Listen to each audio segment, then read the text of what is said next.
Welcome back. Well, we're back in the bedroom, so Audie is right here. If he picks his head up 1 inch, you're going to see the ears. He's been having a very good time here. He's figured out how to operate the camera. So I'm petting him every now and then just to make sure he continues to remain in a good mood and doesn't feel that he needs to shut the video down, which in fact he did before. And this is actually my fourth attempt to make this video. So let's hope it works out. All right, I had gotten a question recently about the political implications of some of the things that I buy and sell.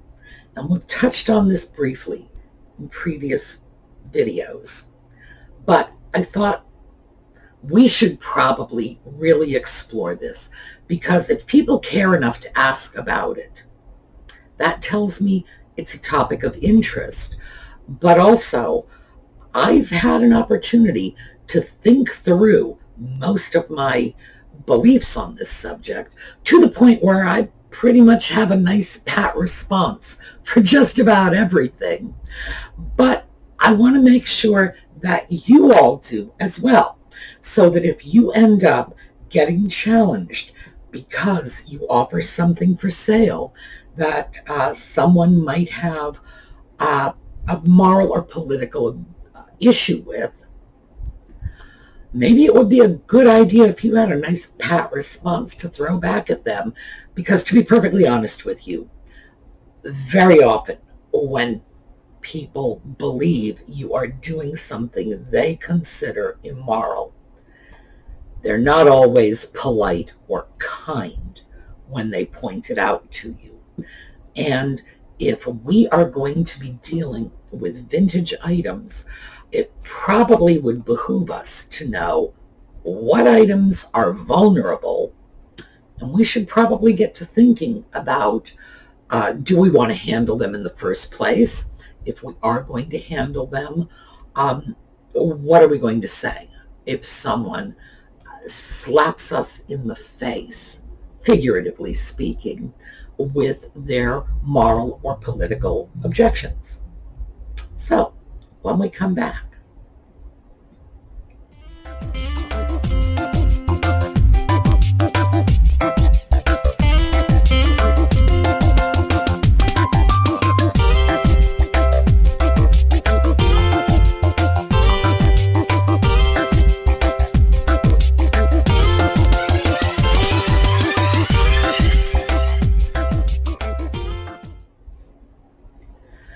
Well, the one we have discussed before, and we've discussed this a couple of times, is this.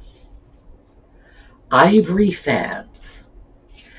As you know, I will buy Ivory Fans every time I can find them, because I can find them usually for a good price, and by that I mean $20 or less. And a fan, this fan is not even in perfect condition. A fan in the condition similar to this one is probably worth at least $350. Now, we've discussed the fact that selling it can be problematic. Buying it isn't illegal, apparently. Selling it can be problematic. It's not necessarily illegal. It's just not as easy as you might think. Why will I buy it? I will gladly invest $20 in a fan like this. And as I say, $20 is my maximum. Very often I'll get them for $5 or $10, knowing that in perfect condition they will go for $400 or more, and in decent condition, $300 or more. The math works for me. I will take the chance that I will be able to sell it, or even if the laws don't change in my lifetime, I will simply pack them up in a box, put a label on them, add them to my estate, and my heirs and assigns will have them, and the law may change in their lifetimes. The fact is that whatever happened in terms of the harvesting of that ivory, the making of the fans, the exporting from China, importing to the United States, sale and distribution once it got here. Well, it was a good 60, 70 years ago.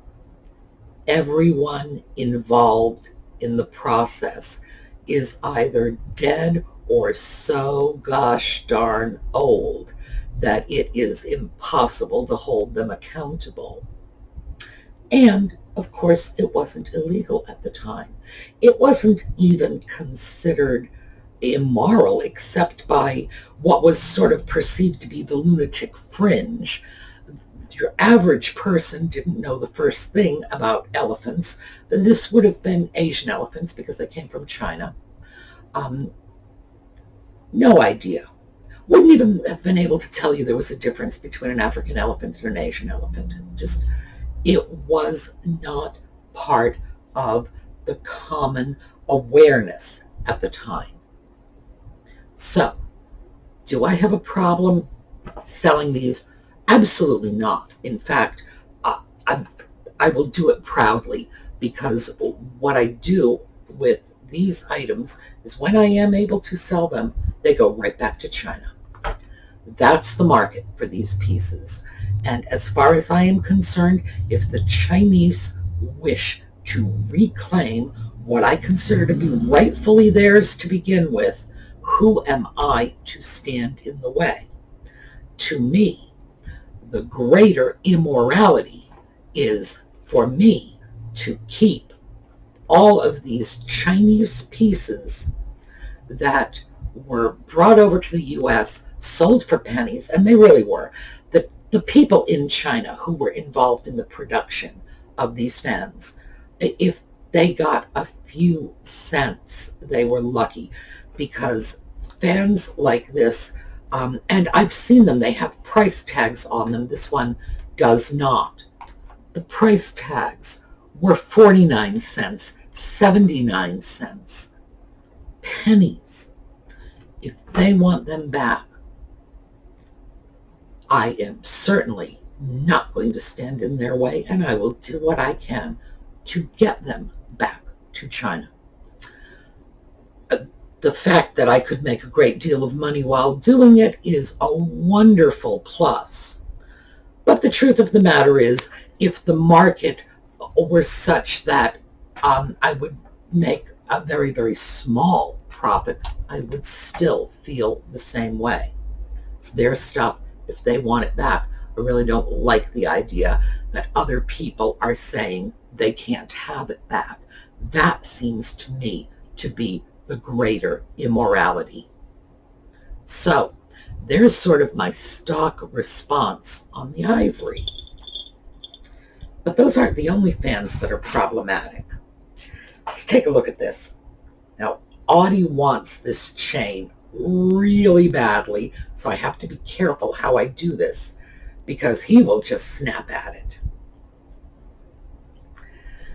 This is a very pretty little fan. Little tiny mirror on it. No, you're not getting it. I know. You're right there, and I'm holding it right over your head. Very pretty. It's got a little logo from a fraternal organization on the back and a date. It's 1914, by the way. It's got a little friend. I'm sorry, I have to roll that chain up, because if I let it slide, he's going to grab. There's this little friend. Same little heart-shaped mirror. By the way, just as an aside, because this is not the topic, these were flapper fans, and our little flapper back in 1914 would have used that mirror to check on her makeup. And of course, she would have worn the fan around her neck. Now, the logo of the fraternal organization is what makes this dicey. Do I have a problem wearing an item that bears the logo of an organization that didn't admit women, didn't admit men of color? In fact, you could have been very white, but if you weren't exactly the right kind of white, you probably weren't getting into their organization. I don't have a problem wearing this because for me, it's about the fan. It's not about the fraternal organization. But having said that, I have to say, I'm really inconsistent, and I don't like inconsistency. It smacks of hypocrisy to me, and I don't like that. If instead of some obscure, now defunct fraternal organization that had the branding of the KKK on it, I wouldn't wear it.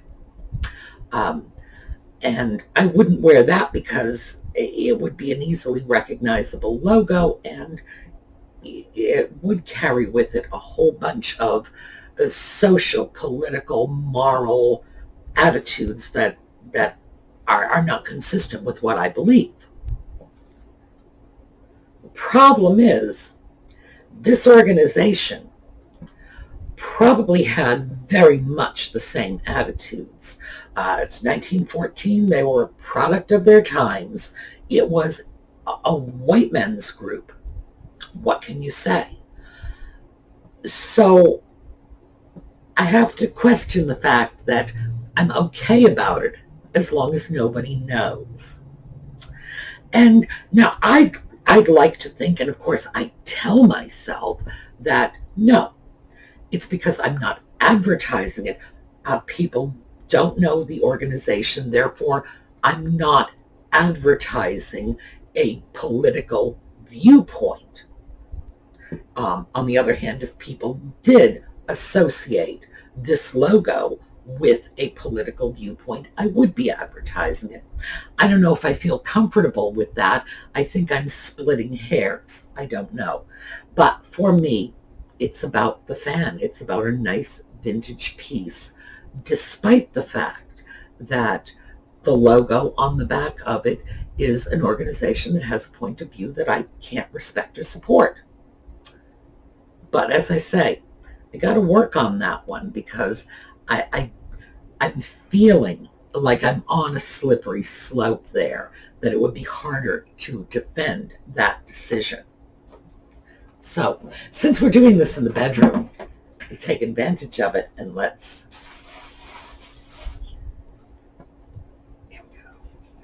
there we are. Okay, here is, let's get that on, a little mink hat from Saks in New York, vintage piece. I like it. I wear it. I have another mink hat, and I have a mink stole that was a gift from my great aunt.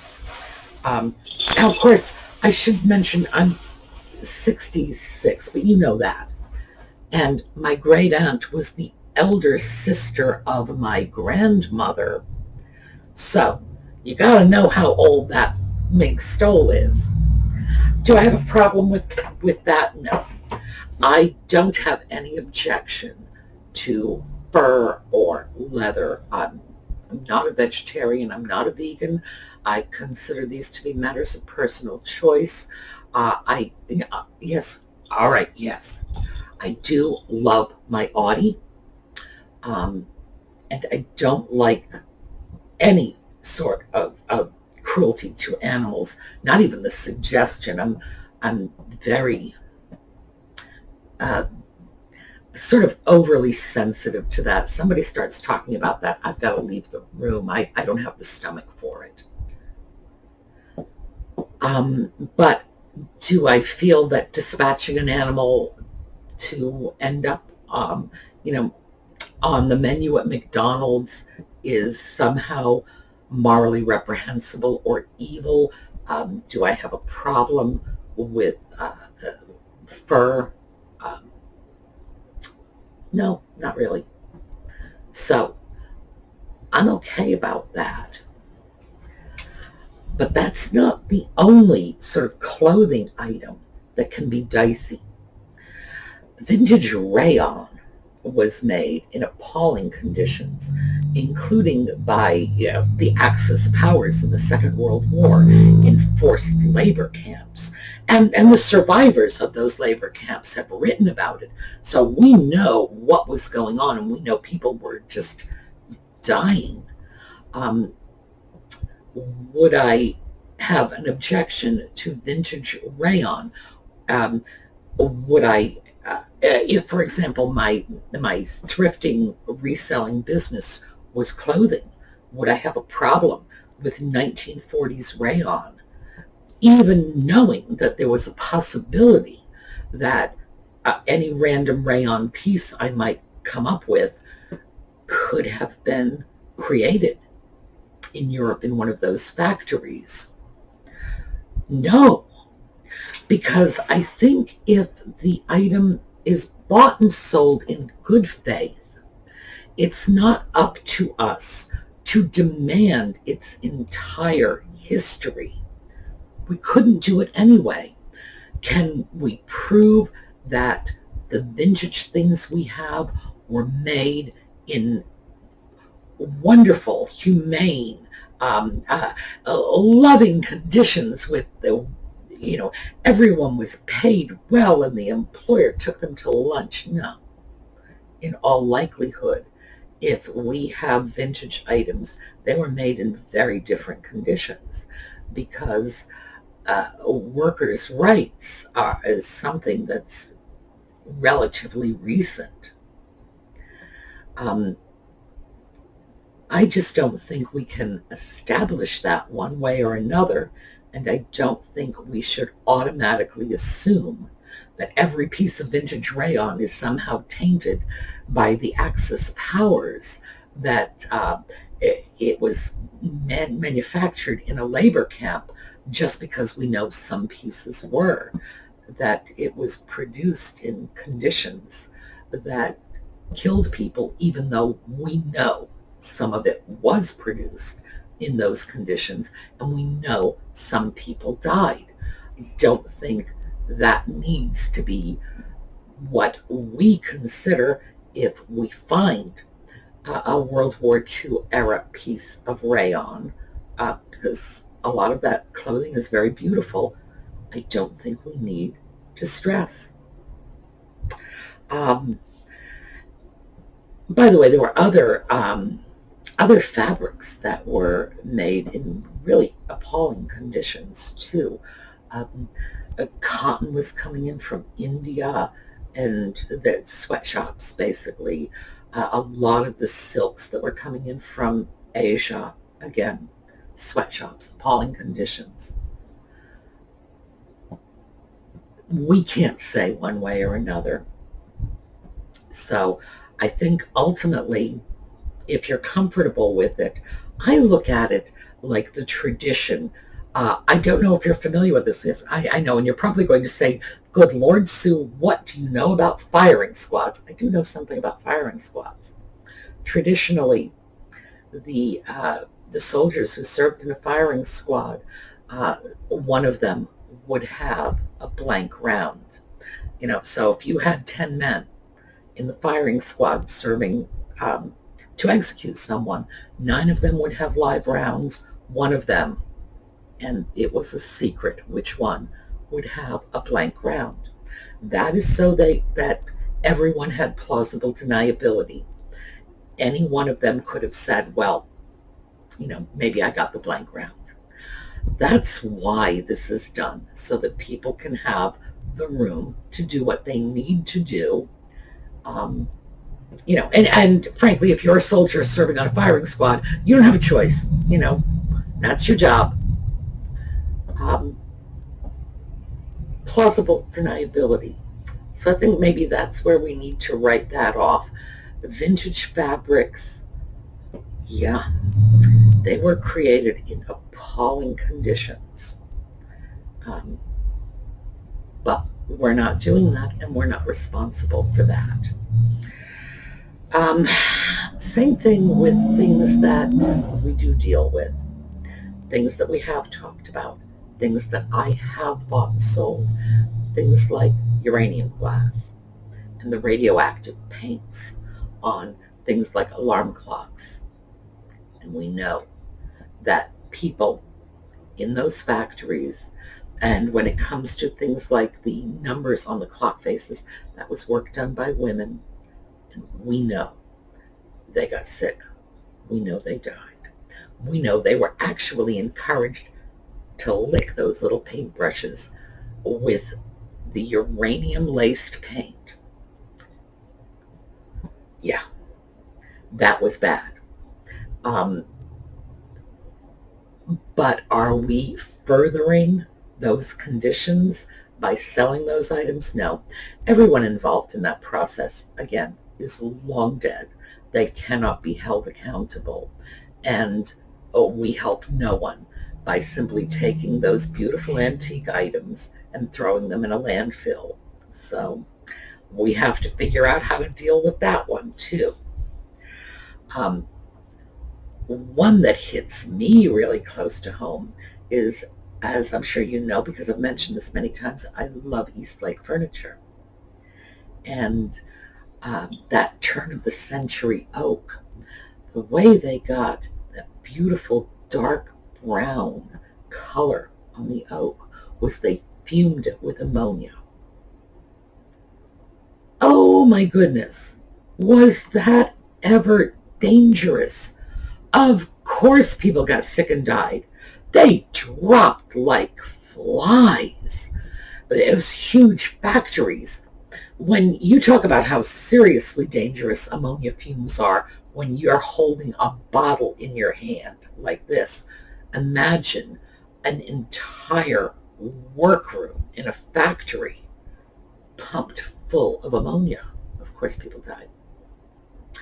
The furniture is beautiful. I'm very, very sorry that they found such a horrible way to make it beautiful.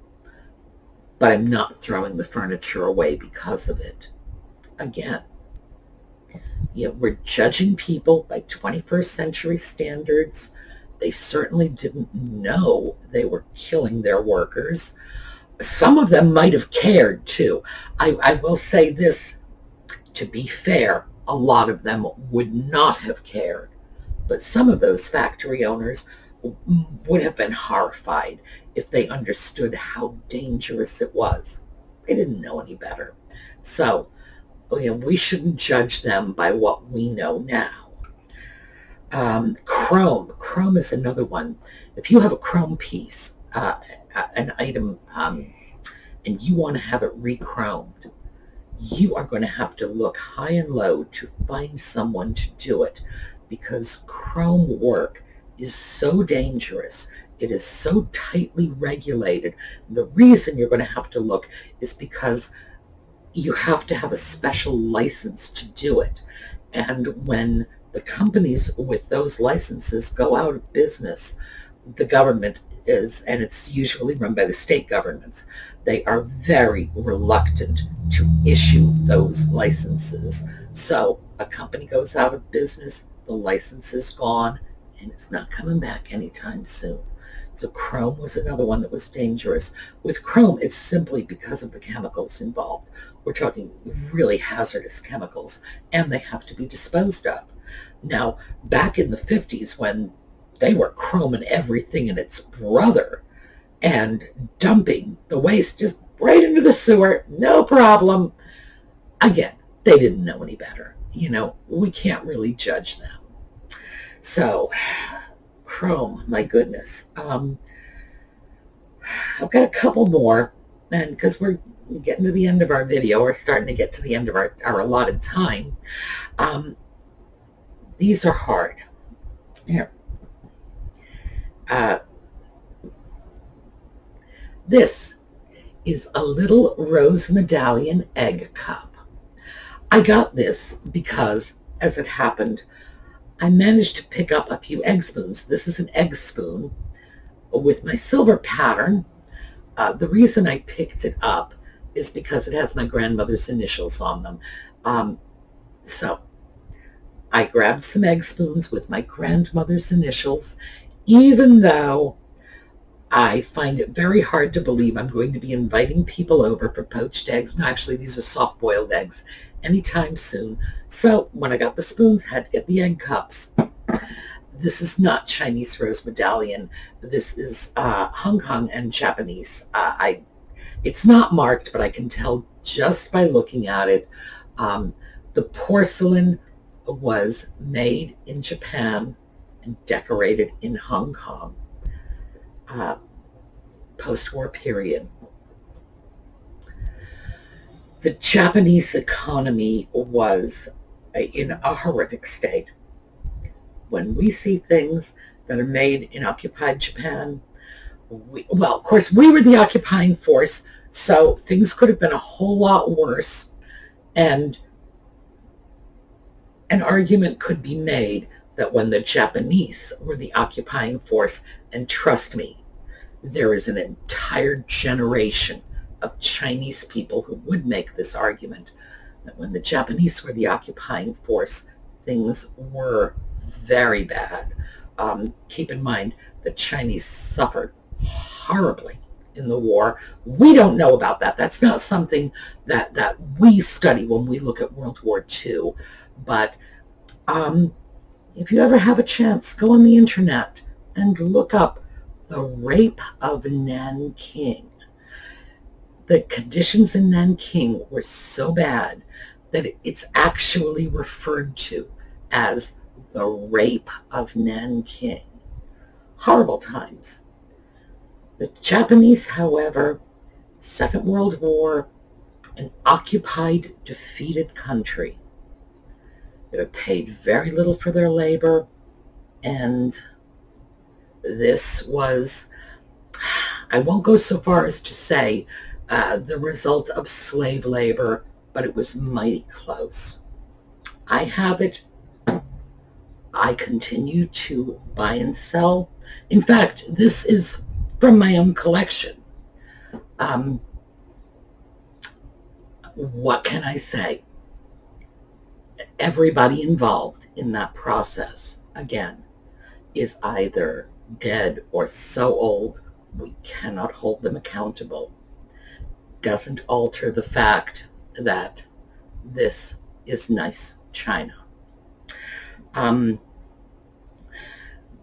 Tabbachiana, which is another, and it always reminds me because I have some rose medallion ashtrays.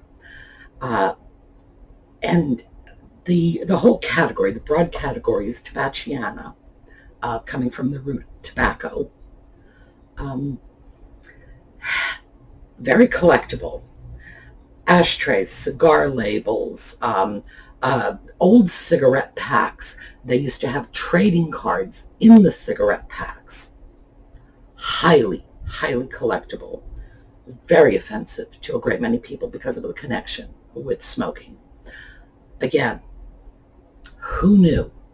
All of these things are coming from an era in which your average individual thought not just that smoking was not harmful, but that it was healthy because there were ads saying, and the doctor suggests that it will calm your nerves.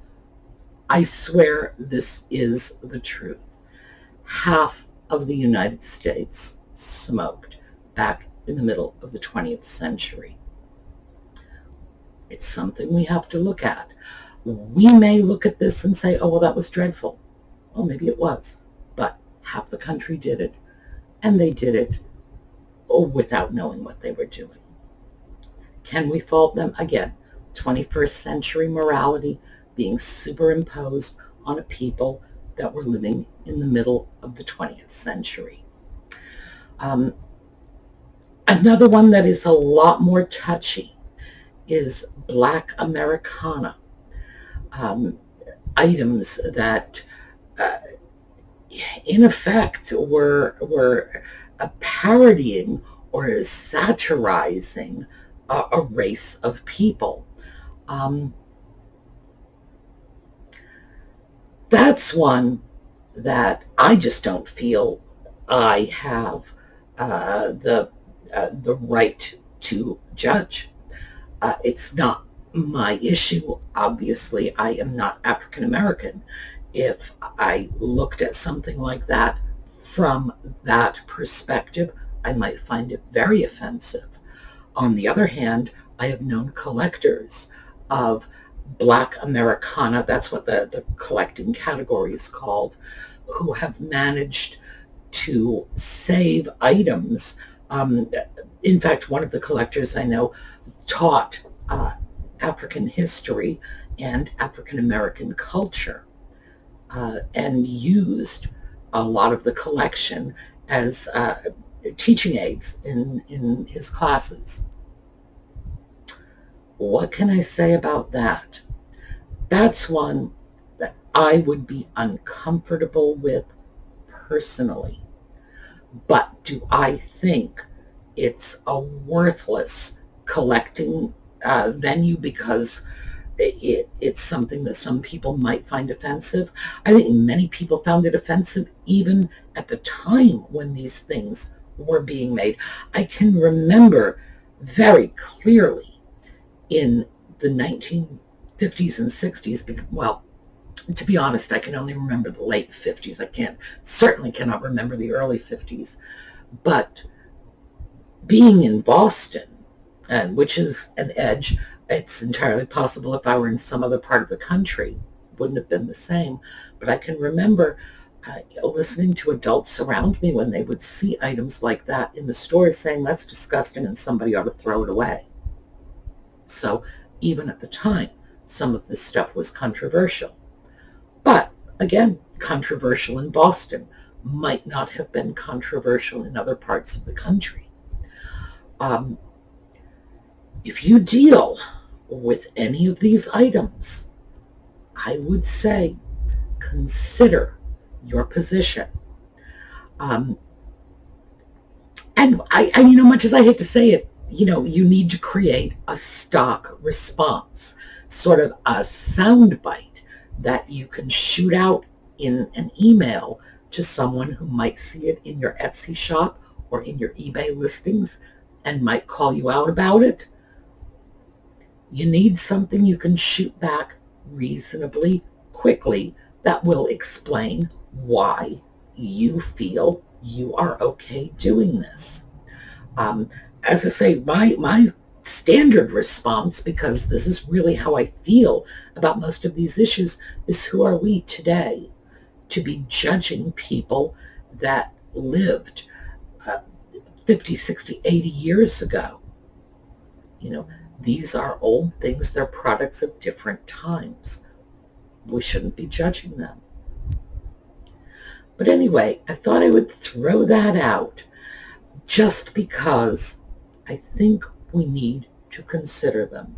I'm not saying right, I'm not saying wrong, but we have to think about how we view these items, because other people are going to view them as politically incorrect, morally offensive, and it's entirely possible that if we list a vintage mink hat for sale in our Etsy shop, that we're going to have people saying, why are you doing this? Why are you supporting cruelty to animals? We need to be able to respond. And in fact, if we're not comfortable with it, we need to recognize that so that, we can say, well, all right, this is not who I am as a person. Therefore, it's not who I want to be as a retailer. All right, so I hope I've thrown enough out so you have something to think about. And I welcome your comments. Let me know, are these things that bother you? Would you be bothered selling them? If someone said to you, I don't like that you are selling this, would you be okay expressing your position? All right, let's hear from you in the comments, and I will see you tomorrow.